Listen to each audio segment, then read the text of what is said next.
Actually, the animation of Javanese musket has started to be provided.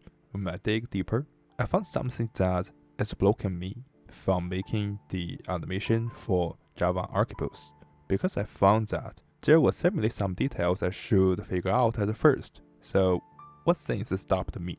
Meanwhile, this video is also the clues that I found about the Javanese musket.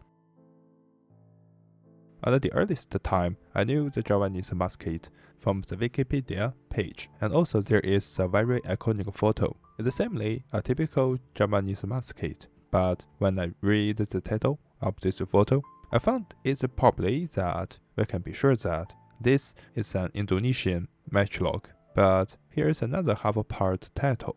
This weapon is smaller and shorter than the Java archipels. Plus, as we know that Indonesia is a multi-ethnic country, so it seems we may not judge and get the conclusion this is surely a Java archipels too rapidly. Speaking of this Wikipedia page, there is a photo about the gun dance performance in Bali, Indonesia.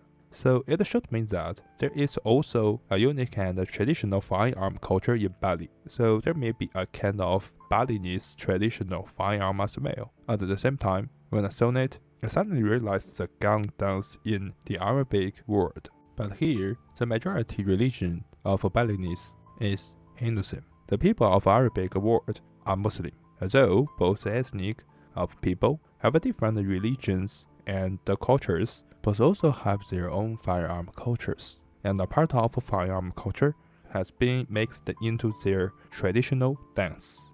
Now, I think the hardest part is not having enough photos. Nowadays, most of the existing Southeast Asian musket collections probably are the Malay musket, Vietnamese musket, or Hmong musket on the internet. We can recognize the three kinds of muskets by their own typical and different style. Back to the Javanese musket side, if the collections are too few, it will make it hard for us to find the same style points, and finally it's hard to recognize whether this is really a Javanese musket.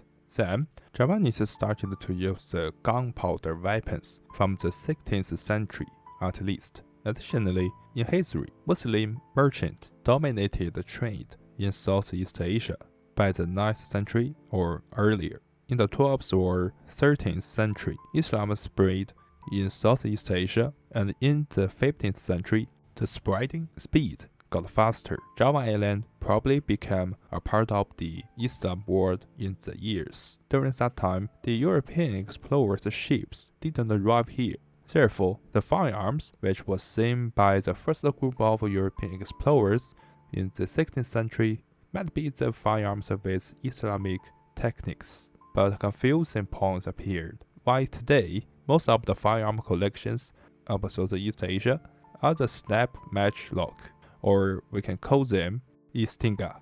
So here's the two speculations. One, there were trades with Muslim merchants in Southeast Asia, but the firearm and the firearm tag didn't come with the trading goods and the merchants. Second, the Islamic firearms had reached Southeast Asia at first. However, with more and more Western explorers reaching Southeast Asia in the 16th century, more and more trading forts or colonies appeared. The Europeans also built the gun workshop here in order to repair and build the weapons, and even the weapons could be the trading goods between Europeans and the people who lived in Southeast Asia in that era. So maybe this made the Southeast Asian musket transform into the snap European matchlock from the pressure Islamic matchlock, and obtaining the European matchlock got easier during the time. In the end, I think if we want to continue researching the Javanese muskets, we might really need to visit military or history museums in Indonesia one day in the future to explore further. Meanwhile, if you know some details about the Javanese musket, especially the photos, you can keep your thoughts in the comments. Let's make the classical firearms reappear today. So, this is today's video, and thank you for watching. Hope you can like this video. Have a good day. See you next time. Bye.